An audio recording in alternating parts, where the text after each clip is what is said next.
Final year, 1987, Buick introduced the limited production GNX, Grand National Experimental. 547 Grand Nationals were then sent off to McLaren Performance Technologies and upgraded with Garrett hybrid ceramic turbos, larger air-to-air intercoolers to lower those intake air temperatures since boost increased to over 1 bar at 15 psi. The exhaust systems was revised to be less restrictive, and the EEPROM chip had a GNX specific tune. All of these modifications added up to 300 horsepower and a staggering 420 pound-feet of torque, which was very similar to the 1976 pace car in power. The GNX wiped every Corvette, every Camaro, every Mustang, and every Firebird in 1987 with a 12.7 second quarter mile at 113 miles an hour, even faster than the esteemed Ferrari F4. Trust the healing process, because healing is mandatory. I'm Namdi Shakur, and welcome to I'm Him channel. The journey of homelessness is complex and often misunderstood. Since being homeless, I have a front row seat in the movie theater of society. But while in the theater, society doesn't notice me. But guess what? I see you, and what I see sometimes grieves my heart. Today's homeless perspective topic is actually an album review of my favorite living hip-hop artist, Kendrick Lamar.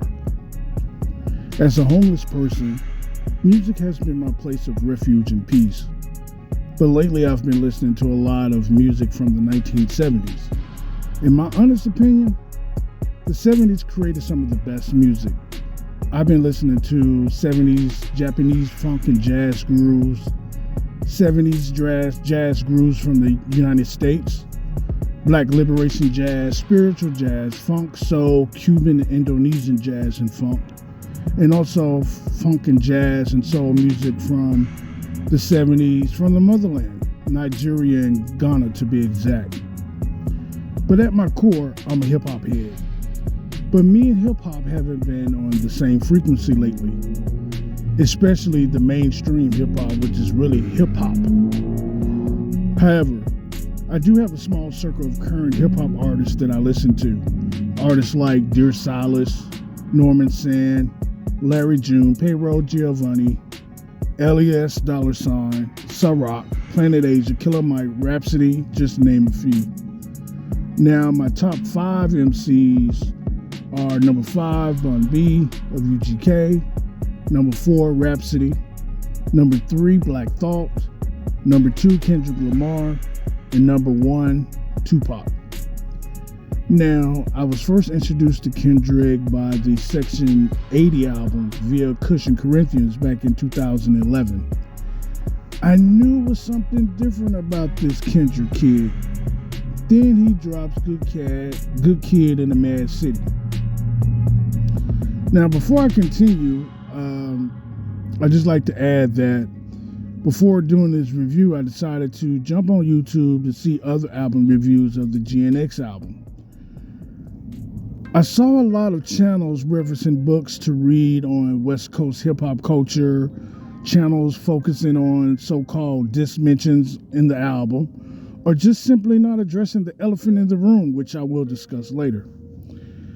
You see, I actually lived in the projects of Watts and Compton when I was 6 years old for a couple of years, from 1979 to 1982.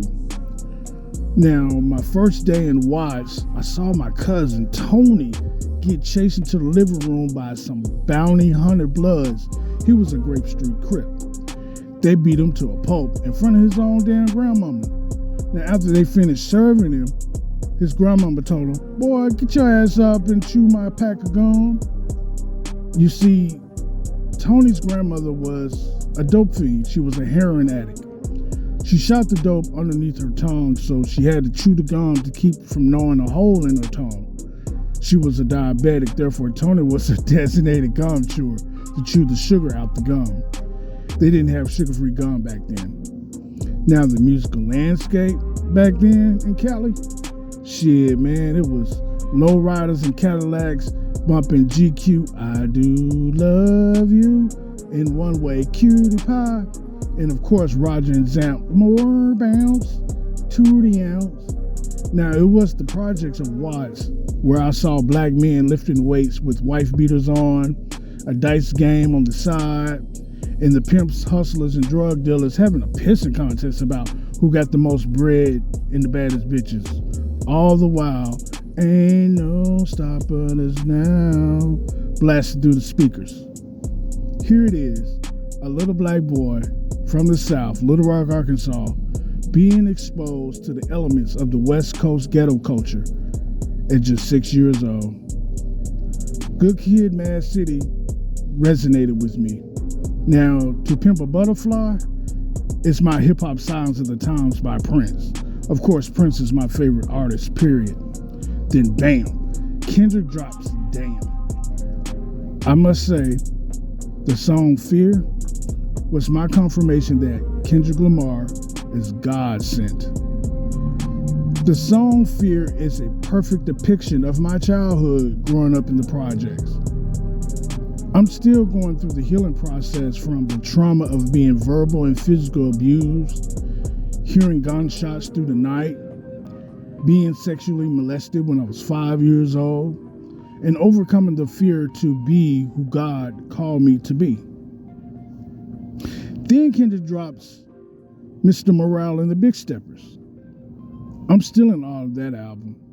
Now, many critics and many people say that this album is for his diehard fans, but to me, it's for everybody to listen to. That's if you're transparent with yourself.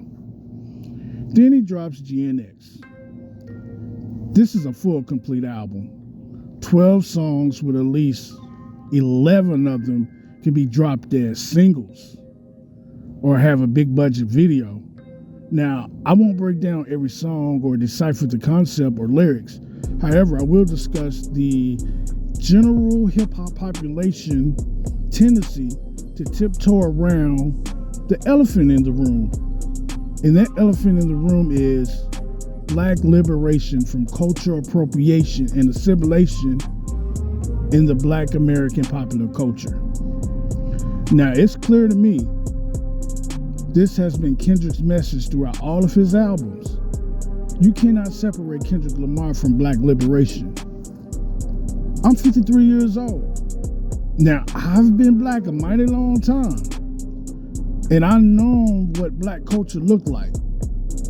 But up until 1999. 1999 was the year Eminem dropped his first major studio project.